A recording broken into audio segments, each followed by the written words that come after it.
Ya, tes. Assalamualaikum warahmatullahi wabarakatuh. Kita ketemu lagi dalam kuliah kali ini. Kita akan bahas tentang P3K atau pertolongan pertama pada kecelakaan. Ya, lihat ke bagian 3 kali ini. Pada pertemuan kali ini kita bahas dulu tentang P3K. Kemudian baru kita membahas pertolongan pada masing-masing kasus yang sebelah kanan ini. Nah, pertolongan pertama pada kecelakaan. Kita akan bahas pada bayi dan balita aja. P3K yang tadi singkatan dari pertolongan pertama pada kecelakaan, itu kalau dari pengertiannya adalah upaya pertolongan dan perawatan yang sementara ya, sementara pada korban kecelakaan yang dilakukan sebelum korban tersebut mendapatkan pertolongan medis. Nah, jadi pertolongan pertama yang bisa dilakukan oleh siapapun orang awam tanpa kompetensi medis sekalipun. Nah, pertolongan-pertolongan ini bertujuan untuk menyelamatkan jiwa, mencegah kematian, mencegah cacat. Ya pokoknya pertolongan yang bisa dilakukan pertama kali untuk mencapai tujuan yang seperti sebelah kanan ini. Ya, pada istilah P3K ada sebuah kata kecelakaan. Kita batasi dulu apa itu kecelakaan. Kecelakaan itu berasal dari kata dasar celaka dan ditambahi awalan ke dan akhiran an. Jadi pengertiannya adalah sebuah kejadian yang menyebabkan celaka. Celaka ini bisa yang paling fatal berupa kematian seseorang atau sebuah penyakit, luka, cacat, dan rasa sakit pada seseorang. Dan syarat yang ketiga harus tidak disengaja, tidak dikehendaki oleh pelaku.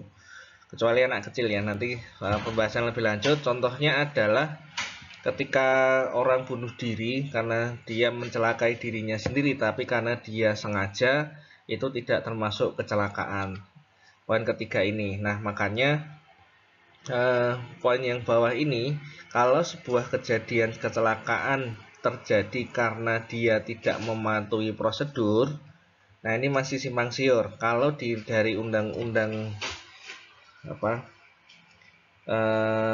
Contohnya kalau kita tidak memakai helm kemudian kecelakaan dan terjadi patah tulang di kepala atau trauma kepala karena kita tidak mematuhi prosedur memakai helm, itu apakah termasuk dalam definisi kecelakaan? Nah, ini masih simpang siur dan juga tidak selalu terjadi kerugian dari harta.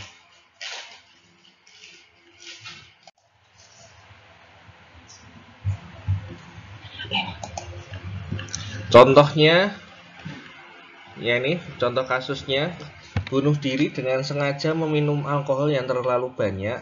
Ini kita sebut bukan kecelakaan ya, karena dia sengaja meminum bir meskipun dia terlalu banyak karena overdosis. Sebenarnya ini tidak termasuk kecelakaan. Kemudian yang tadi saya contohkan karena tidak memakai helm terjadi perdarahan otak akibat kecelakaan. Ya meskipun karena tidak mematuhi prosedur, ini termasuk dalam kecelakaan.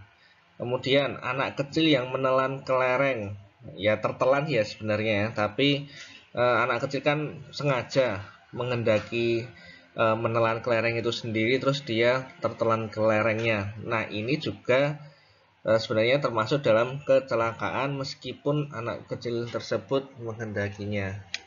Kemudian kalau pemerkosaan gimana? Pemerkosaan ini kalau dipandang dari sisi korbannya, memang korbannya tidak menghendaki, tidak sengaja dan tidak menghendaki untuk diperkosa. Tapi kalau di pelakunya itu juga termasuk yang disengaja. Jadi kalau pemerkosaan tetap tidak termasuk dalam kecelakaan ya, karena dari sisi pelaku memang sengaja untuk menyebabkan celaka pada korban pemerkosaan. Jadi tidak termasuk dalam kecelakaan. Nah, dalam P3K sendiri pada pertemuan kali ini kita akan membatasi kecelakaan yang dimaksud dalam P3K, yaitu kecelakaan-kecelakaan yang mencelakai secara fisik saja dan pada anak kecil, bayi dan balita. Kemudian P3K yang merupakan pertolongan pertama dari siapapun. Jadi nanti sebenarnya materi ini bisa digunakan untuk non medis sekalipun, oleh tenaga yang tidak punya kompetensi medis sekalipun bisa menggunakan materi ini. Tapi kita juga tidak akan membahas pertolongan pertama karena penyakit, misalnya kayak karena kejang, itu kita nggak akan bahas di pertemuan kali ini, dan dilakukan dimanapun kecuali pasiennya sudah sampai di rumah sakit atau fasilitas kesehatan yang ada tenaga medisnya. Kita akan bahas pertolongan pertama saja pada batasan-batasan tersebut ini. Nah, ada suatu istilah yang namanya basic life support atau bantuan hidup dasar.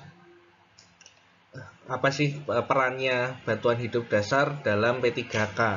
Jadi kalau bantuan hidup dasar atau basic life support ini dilakukan pada seseorang dalam kegawatan daruratan, dalam keadaan emergensi seperti henti nafas, henti jantung maupun tidak sadarkan diri.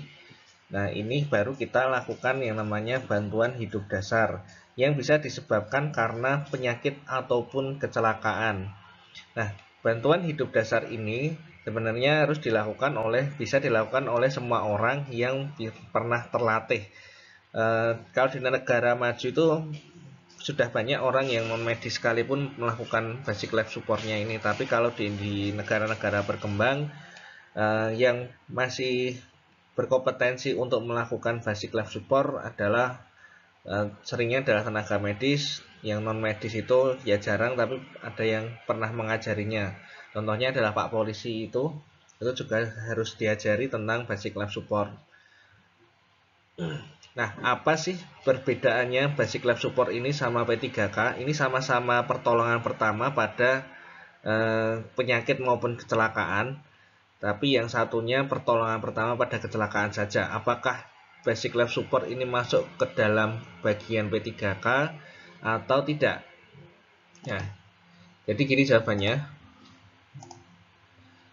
Ada sebagian dari basic life support ini bisa disebut sebagai pertolongan pertama apabila kejadian ini, penyakit maupun kecelakaan ini terjadi yang membuat pasien atau korban itu henti nafas maupun henti jantung atau membuat keadaan emergensi. Nah, ini bisa kita lakukan yang namanya basic life support yang ini. Tapi kalau kejadian kecelakaan tersebut tidak menimbulkan kegawat daruratan yang sebelah sini, nah ini kita tidak memerlukan P3K, tidak memerlukan basic life support, tapi tetap melakukan P3K. Nih, pada kejadian yang kecelakaan tapi tidak membuat emergensi, tapi bisa harus dilakukan pertolongan agar tujuan tadi P3K yaitu untuk mengurangi kesakitan, mengurangi cacat lebih lanjut. Nah, bahkan sebaliknya, sebagian dari basic life support ini yang sebelah kanan ini malah tidak bisa disebut sebagai pertolongan pertama apabila henti jantung dan henti nafasnya itu terjadi setelah mendapatkan pertolongan medis. Jadi misalkan kalau ada pasien datang dengan gangguan nafas dibawa ke IGD, kemudian sudah mendapatkan pertolongan medis, diberikan oksigen. Nah, karena memang kondisi ini berat, sudah mendapatkan pertolongan medis sekalipun kondisi ini memburuk, kemudian terjadi henti nafas. Nah, itu baru dilakukan basic life supportnya, tapi itu bukan pertolongan pertama, itu termasuk dalam ya murni basic life support. Jadi ini adalah dua istilah yang berbeda, cuman bertemu di sebuah persimpangan jalan. Lanjut.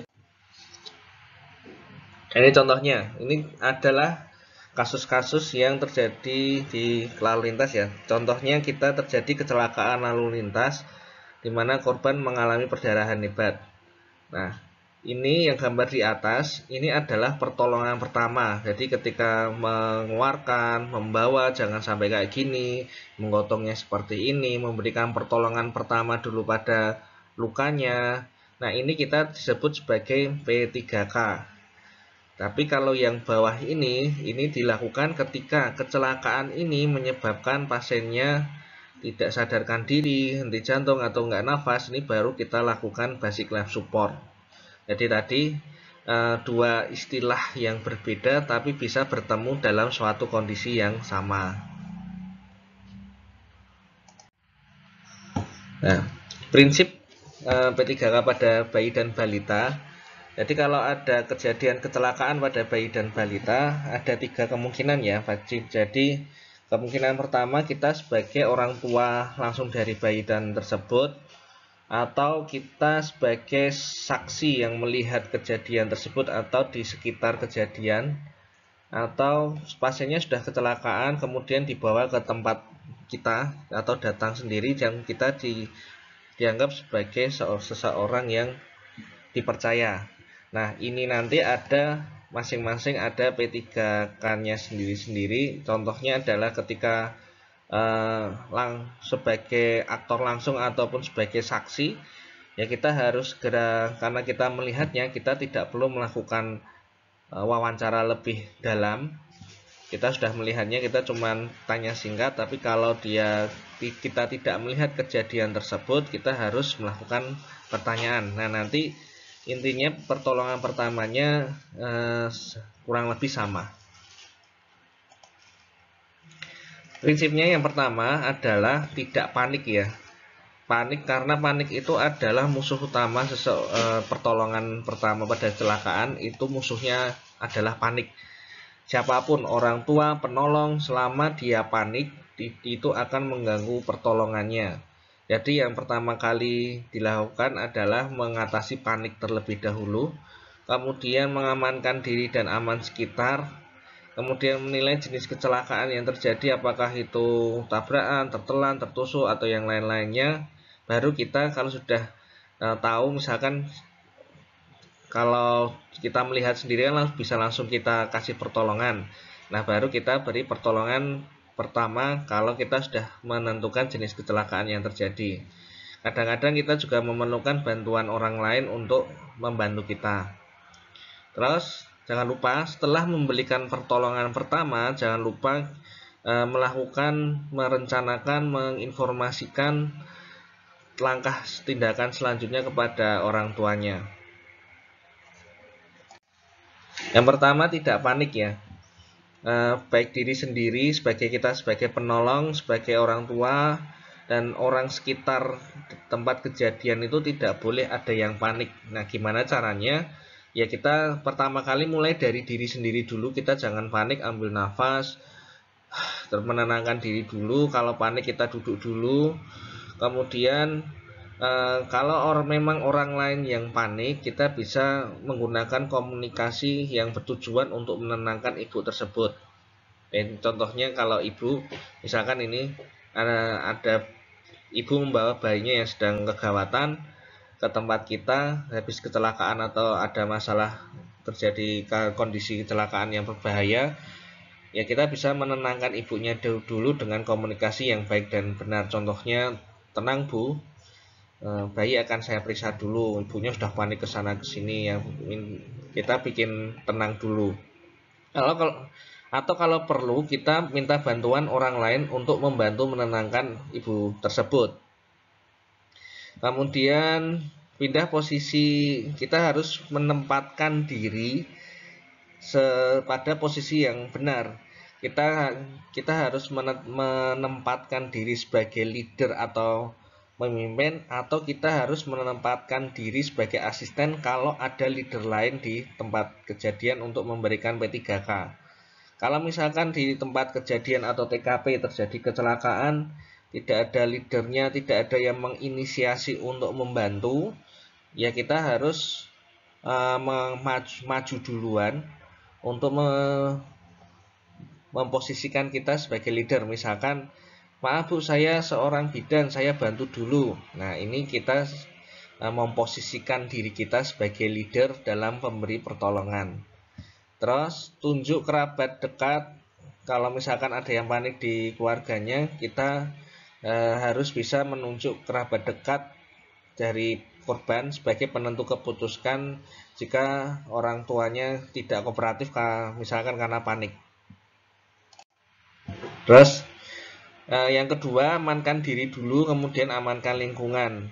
Dan maksudnya gimana? Maksudnya adalah ketika kita berada di lingkungan yang tidak aman, ya kita harus mengamankan diri sendiri dulu. Contohnya kecelakaan berada di jalanan yang ramai, ya kita minta tolong orang lain atau diri kita sendiri untuk mengatur lalu lintas agar ya diamankan dulu. Jalannya dipelankan, ada yang bantu mengatur lalu lintas, ya kita amankan dulu. Contoh yang lain misalkan ada kecelakaan tersetrum, yang ada korban tersetrum yang tidak sadarkan diri, yang pertolongan cara biar aman kita mematikan aliran listriknya. Atau jika terlalu ramai orang, kita bisa mengamankan lingkungan dengan cara memberikan arahan untuk memberi jarak ruang pada korban. Nah, ini lagi zaman pandemik, jangan lupa untuk mengamankan diri dari virus COVID. Pakai masker, kan kita kalau kemana-mana mesti pakai masker ya, insya Allah sudah ada semuanya. Nah, ini yang cuci tangan sebelum dan sudah memegang korban. Kalau memang sebelum menolong korban atau memegang korban itu kita nggak ada akses untuk cuci tangan, ya sebisa mungkin kita tidak menyentuh area-area yang pada pasien. Terus kalau ada orang lain yang tidak memakai masker, yang kita ingatkan untuk memakai masker meskipun kondisinya pada emergensi banget. Kita harus mengamankan diri sendiri dulu untuk membantu orang lain. Nah, khusus untuk kecelakaan lalu lintas, dari kepolisian memberi tambahan tugas ya kepada penolong, saksi atau korban, orang tua bayi.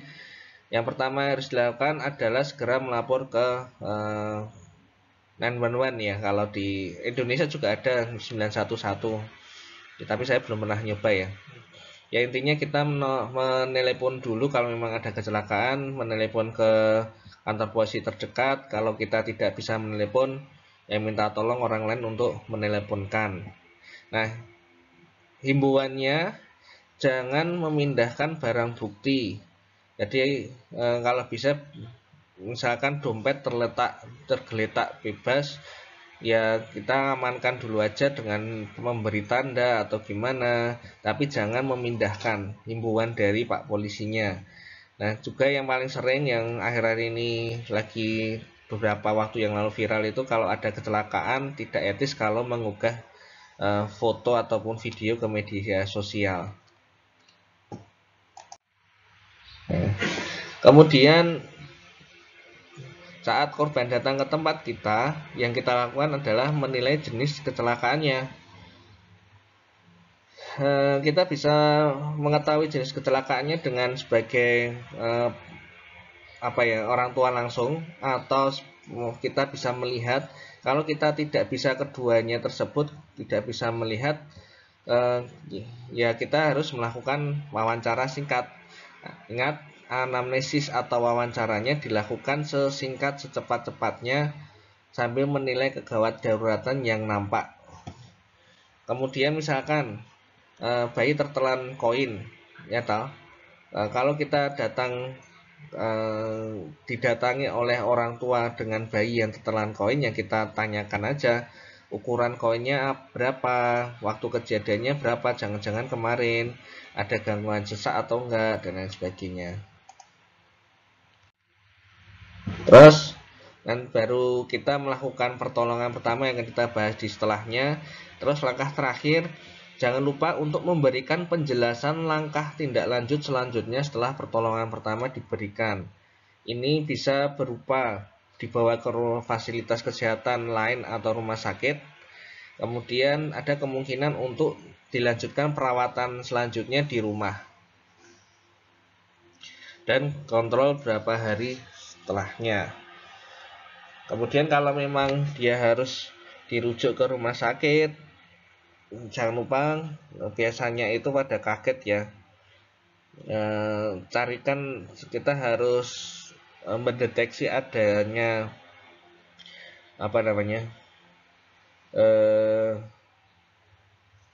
orang tua tidak mau untuk membawa ke rumah sakit. Nah, kita jangan lupa untuk mencari tahu kenapa kok orang tuanya tersebut tidak mau ke rumah sakit. Paling sering sih karena biaya, ada yang dengan alasan karena takut COVID. Nah, yang tugas kita adalah membantulah mencarikan alternatif jika terdapat kendala. Nah, biar tahu kendalanya kita harus empati, kemudian juga harus menanyakan kepada orang tua apa sih permasalahannya kok tidak dibawa ke rumah sakit. Nah, kita baru membahas ke penyakitnya, kecelakaan-kecelakaannya. Yang bagian pertama ini kita membahas kecelakaan luka dan perdarahan. Nah, luka itu ada beberapa macam, ada luka abrasi, ada luka robek atau laserasi, ada luka ini sayatan, ada luka tusuk, ada yang sampai terpotong atau amputasi. Kita membahas beberapa. Yang pertama adalah luka lecet. Luka lecet ya pernah sering kita lihat. Nah, nanti untuk pertolongan pertamanya itu tergantung dari kedalaman. Jika lukanya tidak dalam, kita bisa membersihkannya dengan air bersih mengalir yang bertujuan untuk menghilangkan sisa-sisa sel mati, debu, pasir atau benda-benda asing, bahkan kuman agar bisa bersih, tidak menimbulkan infeksi. Kemudian dilakukan desinfeksi dengan larutan antiseptik yang mereknya mungkin betadine yang pernah kalian dengar. Hati-hati, alkohol itu sebenarnya juga termasuk sebagai antiseptik, tapi biasanya alkohol itu membuat nyeri pada luka. Setelah dibersihkan dan diberikan desinfeksi, tutup kain hanya jika lukanya agak lebar atau masih basah, itu bisa ditutup sementara dengan kasa. Dan kontrol 3 hari untuk evaluasi. Ini adalah pertolongan pertamanya. Kemudian pertolongan pertama pada luka robek, jadi kalau dia agak dalam, jadi sampai lapisan di bawah kulitnya, di bawah dermis juga ikutan terpotong, itu kita sebut sebagai luka laserasi atau luka robek.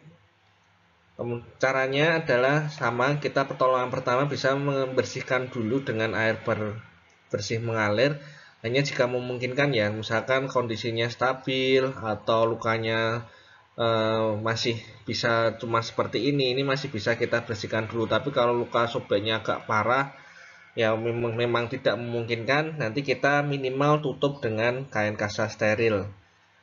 Sama nanti bisa dibersihkan, kemudian diberikan cairan antiseptik. Nah, kalau luka robek seperti ini sebaiknya dibawa ke dokter, ke rumah sakit atau fasilitas kesehatan atau dokter biar dilihat apakah perlu dijahit atau tidak. Kalau pada gambar di sini, ini semuanya perlu dijahit. Tapi yang memutuskan biar tenaga medisnya saja. Nah, kalau untuk luka tusuk, ini contoh yang 3 ini contoh luka tusuk yang agak dalam. Kalau yang cuman selundupan atau ketusuk benda-benda yang kecil, ini bisa kita bantu pertolongan pertamanya. Tapi kalau luka-luka yang tusukan dalam seperti ini, nanti pertolongan pertamanya jangan dikeluarkan ya, ini ya, yang jangan berusaha untuk melepas. Bahkan kalau bisa yang dipotong saja, yang dipotong malah pisaunya atau batangnya ini jangan sampai dikeluarkan. Kemudian lakukan fiksasi agar benda tusukan itu tidak bergerak. Kayak gini, ini yang dilakukan fiksasinya ini, pisaunya agar tidak bergerak ke sana ke sini, makanya dikasih fiksasi kayak semacam kotak ini. Kemudian sebelum dibawa ke rumah sakit, tutup juga dengan kain bersih kalau pada area perdarahan di sekitar luka masuk benda tusukan. Kalau bisa ditutup dengan sesuatu yang bersih agar menghindari tertempelnya debu ataupun yang lain. Nah, ini kalau bisa langsung segera bawa ke rumah sakit. Pertolongan pertama yang bisa kita lakukan seperti itu. Nah, tapi kalau untuk luka tusukan yang dangkal tidak dalam, kita bisa coba untuk mengeluarkannya, kemudian sama perawatan pertama pada luka juga seperti sebelumnya. Kalau misalkan tidak ada perdarahan, lukanya ringan, tidak perlu kontrol. Yang berikutnya adalah luka bakar, ya sama luka yang terjadi akibat suhu yang tinggi. Itu sebenarnya tergantung dari derajat sama luasnya. Kalau dia ringan, cuman derajatnya ringan, cuman kemerahan, dan tidak luas, cuman di area satu lokal sini saja, misalkan di tangan saja atau di paha saja, itu sebenarnya tidak perlu pertolongan pertama, cukup diberikan air, aliri dengan air mengalir untuk mendinginkan. Jadi berapa jam pertama itu kita bisa memberikan air dingin atau air mengalir, air normal, nggak usah pakai es, yang penting kita bisa mempunyai efek mendinginkan. Dan beri edukasi, yang sering salah itu tidak perlu memberikan salep-salep seperti beta odol ataupun herbal yang lain, itu tidak perlu karena tidak mempercepat penyembuhan apapun. Malah kita bisa memberikan anti nyeri berupa paracetamol.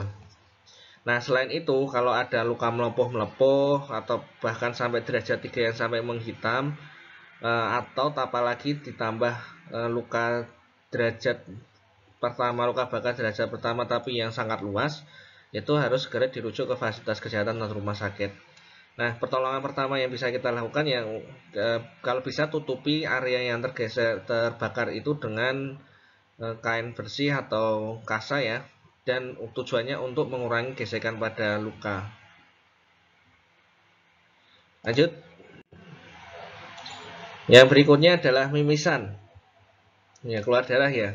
Pertolongan pertama bisa kita lakukan, yang pertama sama tadi, yang jangan panik, kemudian posisikan kepala bayi atau kepala anak itu menunduk dan condong ke depan. Nah, ini dipertujuan agar tidak ada darah yang tertelan ke tenggorok. Cukup ditekan, terus ditunggu sampai 10 menit. Tiap menit dievaluasi, dilihat masih berdarah atau enggak sambil diusap bersihkan. Kalau masih berdarah sampai 10 menit itu baru dibawa ke rumah sakit. Ringan aja tentang patah tulang dan dislokasi, terutama trauma ya.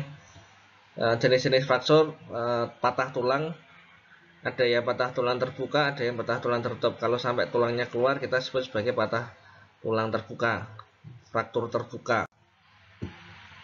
Nah, kalau ada kecelakaan berupa patah tulang atau yang mungkin dicurigai ada patah tulang, ya cari dulu tanda-tanda pada area di sekitar tubuh yang dicurigai itu, apakah ada tanda-tanda dari patah tulang. Ada 4 ya, ada memar, kemerahan di pada area yang patah, kemudian bisa bengkak, kemudian ada bentuknya yang tidak tidak normal, bisa ada lebih pendek, lebih panjang, agak miring. Nah, itu yang kita sebut deformitas. Dan pada perabaan, teraba krepitasi itu kalau sudah patahnya itu sampai ini ya, patah kecil-kecil, ini baru keluar suara krepitus. Nah, kalau ada tanda 3 ini, apalagi nyeri saat ditekan, nah itu baru kita curiga ada patah tulang pada area tersebut. Nah, jangan lupa untuk memeriksa lengkap area-area yang lain, siapa tahu ada patah tulang atau kelainan di tempat yang lain. Pertolongan pertama yang penting adalah fiksasi ya, fiksasi sendi, tujuannya agar tulang-tulangnya itu yang patah tidak bergerak, difiksasi, dilakukan dengan cara sendi, minimal sendi di atas area fraktur itu diusahakan untuk tidak bergerak. Misalkan kalau ini patah tulangnya di tangan, kalau di lengan bawah, yang difiksasi adalah gimana caranya agar sendi ini tidak bergerak. Yang sendi ini juga sebaiknya juga tidak bergerak, tapi masih bisa agak tidak nyeri, masih bisa dikontrol. Nah, contohnya yang lain, ya ini kalau patah kaki juga sama ya, diusahakan agar sendi yang bagian atas ini tidak bergerak. Ya kita kasih spalek yang seperti ini. Jadi diusahakan memfiksasi area tulang yang patah agar tidak bergerak. Kalau memang memungkinkan, kita bisa membersihkan luka ringan, ada luka lecet atau luka-luka yang lain dengan air yang bersih. Ya, kemudian ditutup luka tersebut dengan kain bersih atau kasa steril. Kemudian bawa ke fasilitas kesehatan tentunya. Kalau fraktur terbuka seperti ini, tulangnya sampai keluar sampai ke sini yang biasanya tampak warna putih seperti ini jangan jangan banyak manipulasi, jangan banyak digerakkan, langsung kita fiksasi area di sini dan cukup tutup luka dengan kain bersih atau kasa steril, baru kita bawa ke rumah sakit.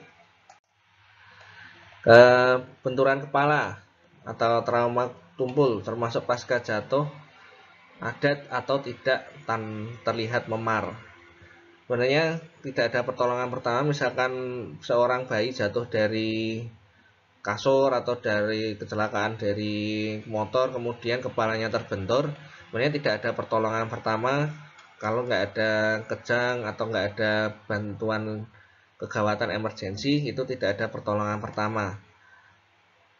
Terus kalau ada orang tua membawa anaknya karena habis terjatuh, ya kita cari informasi dulu tadi area mana sih yang terkena benturan pertama kali, misalkan dengan cara menanyakan pas jatuh posisinya gimana, ada yang terlentang, ada yang bungkuk, ada yang kepalanya duluan atau gimana, gitu bisa menyimpulkan, bisa menentukan area mana yang terkena benturan. Kalau memang curiga terkena benturan pertama adalah kepala, itu baru kita sebut sebagai trauma kepala. Sama ya, tanda trauma seperti yang gambar tadi, ada memar, bengkak, deformitas, atau kalau ada perdarahan di kepala, itu ada tanda perdarahan dari telinga. Jadi telinga dan hidung itu keluar perdarahan, ini juga termasuk tanda dari trauma kepala yang agak berat.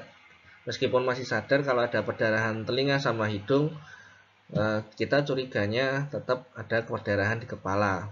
Kemudian diraba, kemudian dicoba untuk digerakkan, karena kalau memang dia fraktur, semua sendi yang di sebelum dan sesudahnya kalau gerak itu sangat sakit. Kemudian kalau ada kecurigaan fraktur, bawa ke rumah sakit. Dan trauma kepala, ada benturan di kepala manapun juga kalau bisa dibawa ke rumah sakit. Jika ringan, tidak ada tanda-tanda fraktur, ya kalau memang ada hematom memar, itu kalau hari pertama dikompres dingin pertolongannya, kemudian hari selanjutnya diberikan kompres hangat. Ini bukan pertolongan ya, ini terapinya. Kita masuk ke benda asing. Kita akan bahas dulu yang paling sering adalah mulut dan saluran pernafasan, kemudian ke tempat tiga lainnya tersebut. Yang pertama, melalui mulut masuknya ada dua kemungkinan ya. Yang pertama masuk ke saluran pencernaan, yang kedua masuk ke pernafasan yang kita sebut sebagai tersedak. Yang pertama kita masuk ke pencernaan dulu. Kita sebutnya adalah kecelakaannya tertelan, ingestion, atau ya tertelan benda atau cairan asing. Nah ini kenapa kok pada anak kecil lebih sering terjadi tertelan benda asing? Itu sebenarnya karena memang alami dari bayi tersebut, respon tubuh bayi itu kalau ada benda baru dia akan berusaha untuk mengenalinya dengan cara merasakan rasanya itu gimana. Jadi kalau bayi memegang baterai, biar tahu rasanya ya ditelan gitu. Biasanya ada faktor juga kelengahan dari orang tua dalam mengawasi. Misalkan meskipun orang tuanya bagus dalam mengawasi, tapi kalau memang pas lengah, yaitu biasanya baru terjadi kecelakaan tertelan. Ingat ya, tadi kita bahas di awal-awal bahwa meskipun kehendak bayi, tapi itu juga termasuk dalam kategori kecelakaan. Nah, tapi tidak termasuk kecelakaan yang tidak mau kita bahas di sini kalau yang masuk itu termasuk dalam terkontaminasi kuman penyebab diare. Misalkan tertelan susu yang basi, ya itu kan terkontaminasi kuman penyebab diare, dan itu tidak masuk ke dalam P3K kita kali ini. Bentuk yang tertelan bisa bermacam-macam, bisa berupa cairan maupun benda padat. Nah, prinsipnya tertelan benda asing itu nanti hampir sama sih penanganannya. Yang jelas jangan merasa muntah, kalau perlu malah berikan minum yang banyak kecuali jika pingsan, dan langsung rujuk kalau memang yang tertelan itu agak bahaya. Dan sebenarnya komplikasi yang muncul nantinya yang dilakukan oleh dokter dan tenaga medis itu untuk mengatasi komplikasi tergantung dari benda yang tertelan apa. Makanya kalau ada kecelakaan tertelan benda asing, sebisa mungkin cari tahu informasinya, benda atau cairan apa yang tertelan. Itu bisa membantu mempercepat pemeriksaan di rumah sakit. Ada yang sebagian ada yang tidak masalah, ada yang menyebabkan toksik, ada yang toksiknya ringan, ada yang toksiknya sangat serius. Contohnya yang kayak seperti koin ya, tertelan koin itu meskipun misalkan ukurannya kecil, itu sebenarnya tidak apa-apa, cuma tinggal diobservasi, nanti bisa keluar sendiri lewat minum. Nah, itu juga termasuk tertelan yang ringan. Terus prinsip selanjutnya kalau bisa langsung dirujuk untuk biar ditentukan tindakan medis selanjutnya oleh dokter. Nah, selama dia bayinya tidak ada gangguan nafas maupun tidak tersedak, ya kita sebenarnya tidak ada pertolongan pertama selain yang saya sebutkan di atas. Cuman untuk mengenali benda yang tertelan apa, kemudian mengobservasi apakah ada komplikasi yang muncul dan sebagainya. Kemudian ini data dari luar negeri ya, bukan di Indonesia. Kalau di luar negeri itu paling banyak itu menelan alat-alat kosmetik. Kemudian berikutnya malah cairan pembersih kayak air sabun, alkohol, Baiklin. Ini juga agak mengerikan. Kemudian benda asing ini yang malah merupakan urutan kelima terbanyak. Jadi menelan koin tadi itu, menelan benda asing itu termasuk yang lima apa ini, 5 terbanyak, nomor 5 yang terbanyak. Kemudian dari berbagai macam benda tersebut, ada yang sifatnya sangat toksik, ada yang sifatnya baik-baik aja. Ini contohnya senyawa-senyawa jika tertelan menyebabkan racun ya. Contohnya pembersih toilet. Nah, itu juga mempunyai efek racun. Terus metil salisilat. Salisilat itu untuk yang itu untuk mengurangi gatal. Ya, itu. Kemudian beberapa produk-produk kimia yang lain, bahkan termasuk insektisida kayak baygon, itu juga termasuk kasus-kasus tertelan yang mempunyai tingkat toksiknya agak tinggi.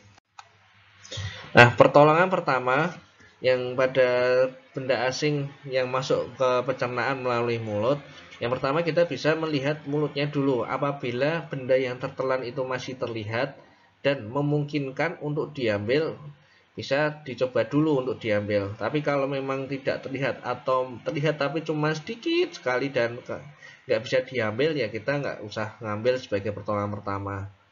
Kemudian kalau dia yang tertelan adalah cairan beracun atau korosif lainnya, hati-hati.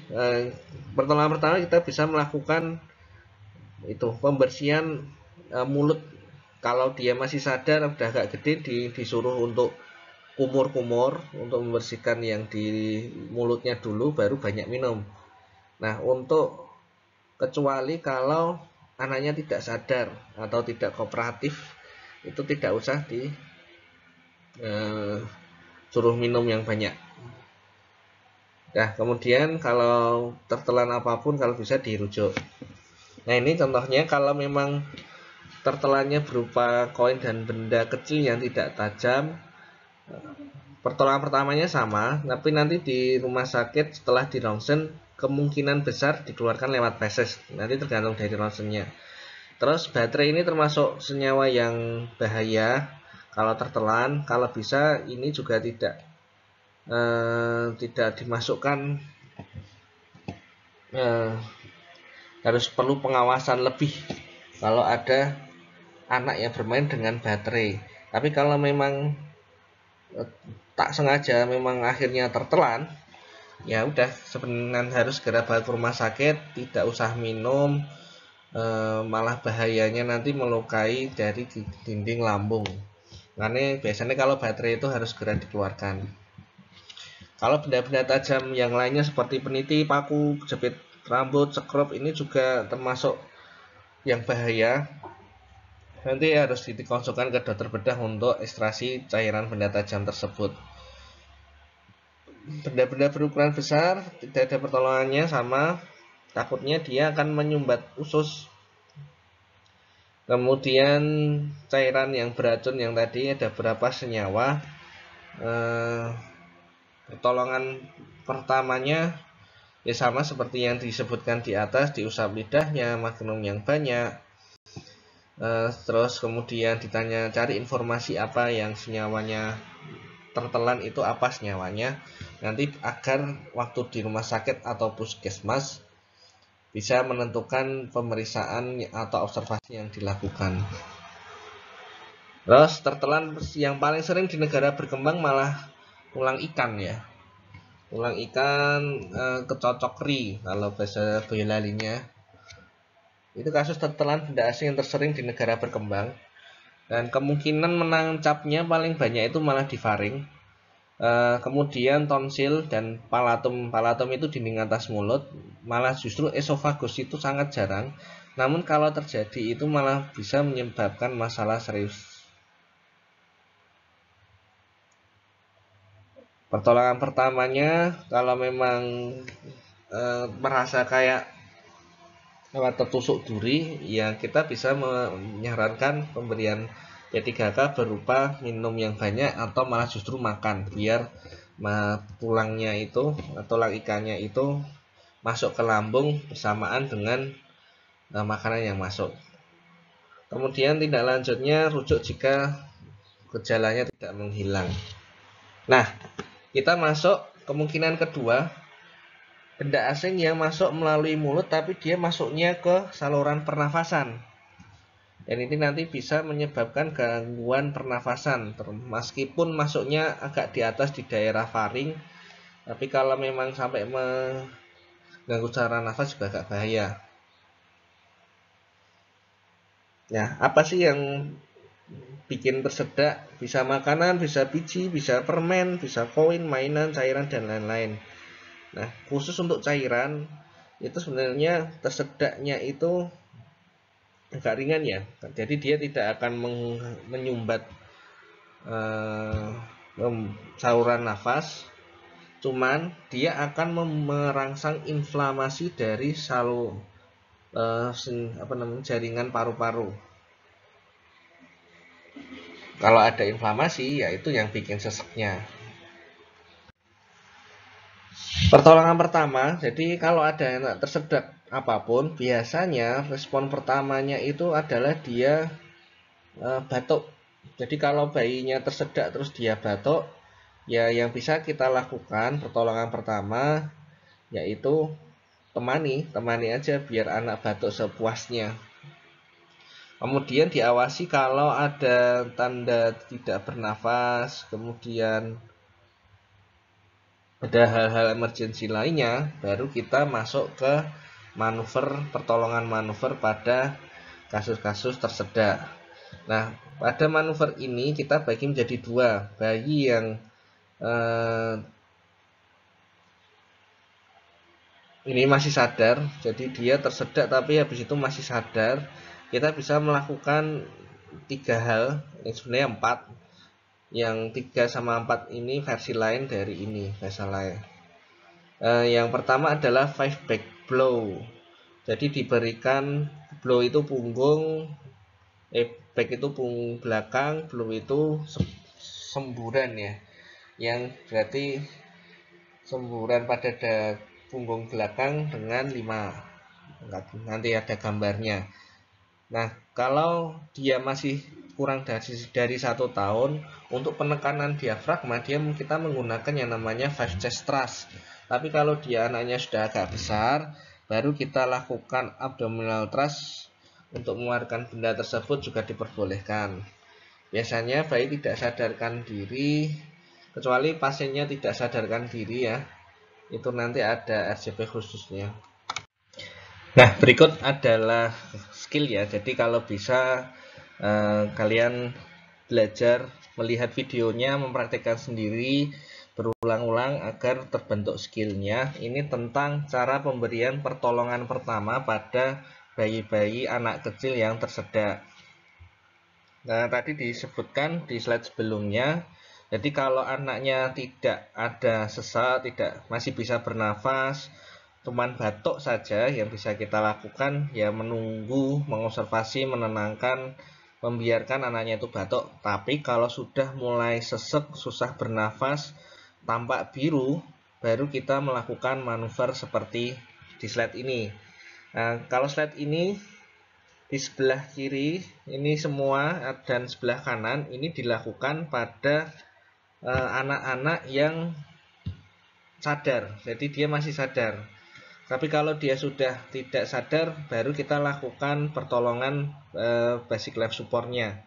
Tapi kalau dia masih sadar, kita bisa memberikan 2 manuver, yaitu kalau yang masih besar ya, anak yang agak besar, memberikan 5 black blown sama abdominal thrust.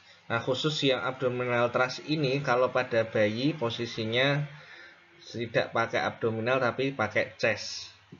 Nah, kemudian langkah 1 dan langkah 2 ini diulang masing-masing 5 sampai benar-benar keluar. Kalau Nah, ini contohnya. Ini yang gambar kiri, ini contohnya anak yang masih besar. Kalau yang gambar kanan anak yang masih bayi. Nah, ini dilakukan abdominal thrust.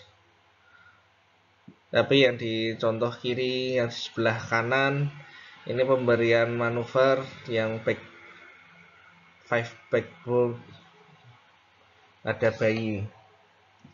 Nah, ini coba dilihat yang sebelah kanan, bayi ditengkurapkan, kepalanya menghadap ke bawah, kemudian punggungnya ditepuk pakai 5 jari. Nah, tapi kalau dia tidak sadar, baik dia masih nafas maupun sudah tidak nafas, kita baru memberikan basic life support. Pertolongan pertamanya langsung diberikan basic life support. Ya, kita masih menggunakan alur basic life supportnya yang terbaru, ada yang dimana sebelum kita memberikan pertolongan, kita telepon dulu bantuan, telepon 911. Kalau kita sendirian dan minta tolong dulu, atau kalau bisa telepon dulu, jangan menolongnya dulu. Kemudian meletakkan si anak di atas alas datar yang keras, cukup di lantai juga nggak apa-apa. Kemudian alur dari basic life support yang terbaru itu dimulai dengan pemberian sirkulasi dulu. Jadi pemberian sirkulasi dulu langsung ketika nggak sadar, terus ditepuk-tepuk. Kalau dia tidak ada respon, langsung diberikan pijat jantung selama 30 kali. Kemudian baru memberikan airway seperti ini. Langsung dikasihkan LJP, pijat jantung selama 30. Kemudian baru dicek airway sama mengecek dia nafas atau tidak, CABC. Kemudian kalau dia masih tidak nafas, baru kita cek sirkulasinya dan kita ulang sirkulasi yang terakhir ini. Dan ini diulangi terus sampai tim bantuannya sudah datang. Nah, kalau benda asingnya ada di telinga, biasanya yang paling sering itu adalah berupa manik-manik, kelereng kecil, pecahan gabus, popcorn, atau biji-bijian. Kalau pada dewasa malah seringnya hewan, karena ukurannya lubang pada anak kecil kan masih kecil.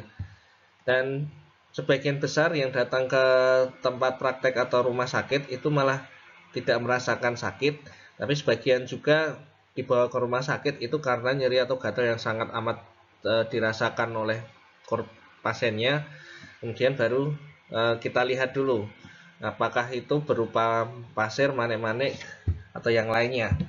Pertolongan pertama yang bisa dilakukan di rumah, yang pertama adalah dilihat dulu apakah bisa dimungkinkan untuk diambil. Kalau memang memungkinkan, diambil dulu. Misalkan dengan penjepit tang atau pinset, itu kalau bisa diambil. Kalau ada alatnya juga. Tapi kalau tidak terlihat dan tidak memungkinkan atau tidak mempunyai alatnya, ya nggak usah diambil juga nggak apa-apa. Kemudian bawa ke rumah sakit atau fasilitas kesehatan terdekat.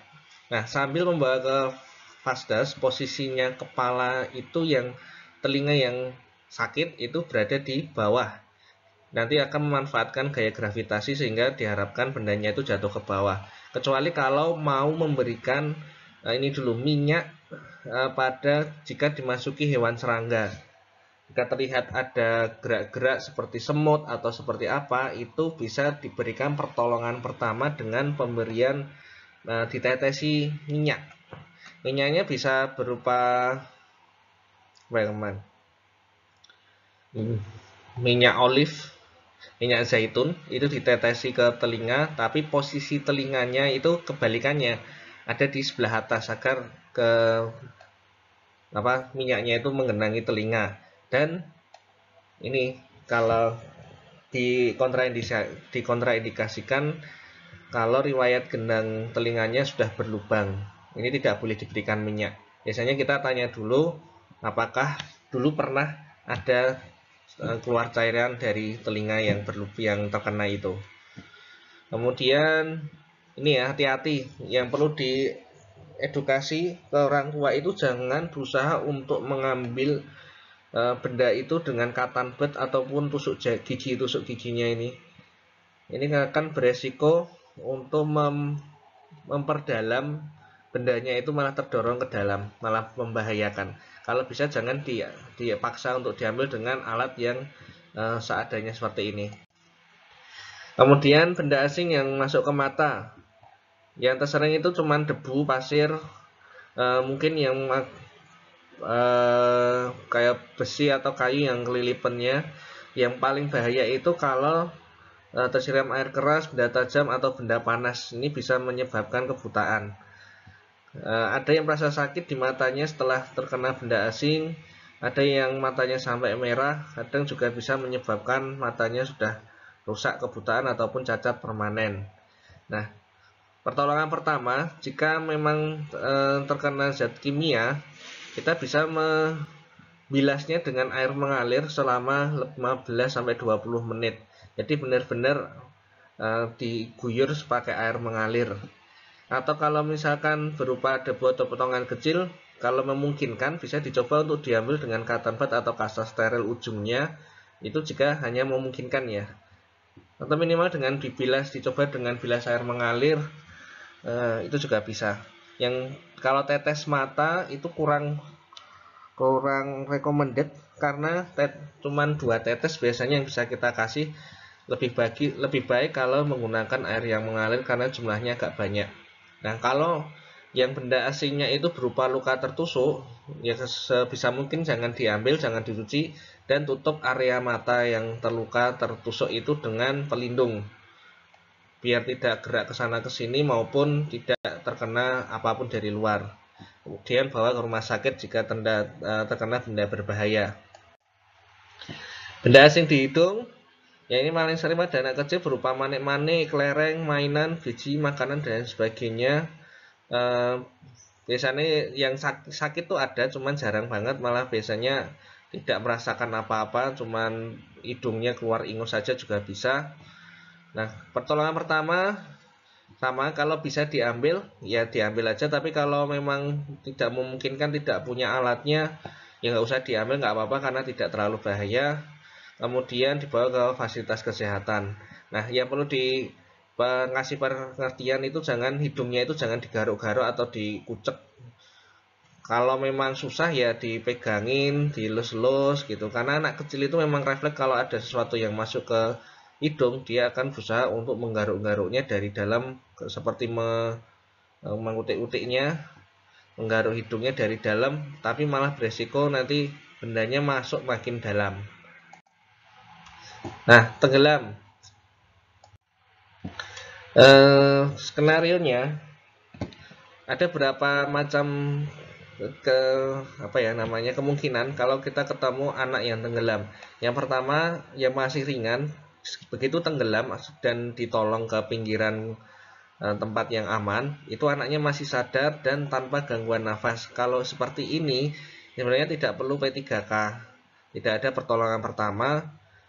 Biasanya waktu itu anaknya bisa mengeluarkan air yang tertelan atau yang masuk ke usus maupun ke paru-paru dengan batuk, tapi kemudian dia membaik dan tidak ada nafas. Tidak perlu pertolongan, pertolongan pertamanya tidak ada, kemudian hanya suruh kontrol jika ada muncul batuk atau diare beberapa hari kemudian. Nah, tapi kalau dia masih sadar dan sesek, ini jarang, ya itu kita curiganya ada sebagian cairan yang masuk ke dalam paru-paru terus mengganggu saluran nafas. Nah, itu biasanya pasiennya batuk-batuk terus tambah sesek. Nah, ini juga sama, tidak ada pertolongannya, langsung bawa ke fasilitas kesehatan aja dan suplemen oksigen jika ada. Nah, kecuali yang paling bawah ini anaknya tidak sadar. Nah, kalau memang tidak sadar, sama kita lakukan basic life support. Begitu anaknya sudah di tempat yang aman dan kemudian kalau sudah stabil bawa ke fasilitas kesehatan. Nah, terakhir adalah gigitan hewan. Yang pertama, gigitan hewan rabies. Jadi semua jenis hewan mamalia itu sebenarnya bisa menularkan rabies. Yang paling sering itu di negara kita adalah anjing, kucing pun juga bisa, musang dan serigala. Tapi paling sering itu adalah yang liar atau yang berada di alam terbuka, yang sering kesana kesini di hutan, yang tidak pernah mendapatkan vaksin, yang tidak mempunyai perlindungan terhadap virus bakteri rabies. Nah, begitu ada anak kecil yang tergigit hewan tersebut ataupun tergores sih sebenarnya, tergores karena kena gigi maupun kena cakar, yang bisa kita lakukan pertama kali adalah cuci luka yang tergigit itu, area yang tergigit itu dengan air mengalir selama 15 menit. Bisa dengan air sabun atau pakai air mengalir sambil dihilangkan, diusap-usap untuk menghilangkan kuman, air liur, debu yang menempel pada tempat gigitannya. Kemudian diberikan desinfeksi betadine dan jika ada perdarahan tekan dan tutup luka. Nah, anak tersebut perlu dibawa ke fasilitas kesehatan untuk mendapatkan abu atau anti rabies. Vaksinasi imunoglobulin anti rabies kalau rumah sakitnya atau puskesmasnya ada. Kalau nggak ada biasanya kita cuma kasih antibiotik saja. Tapi kalau bisa berarti dalam artian anak yang habis terkena gigitan hewan dibawa ke rumah sakit atau fasilitas kesehatan terdekat.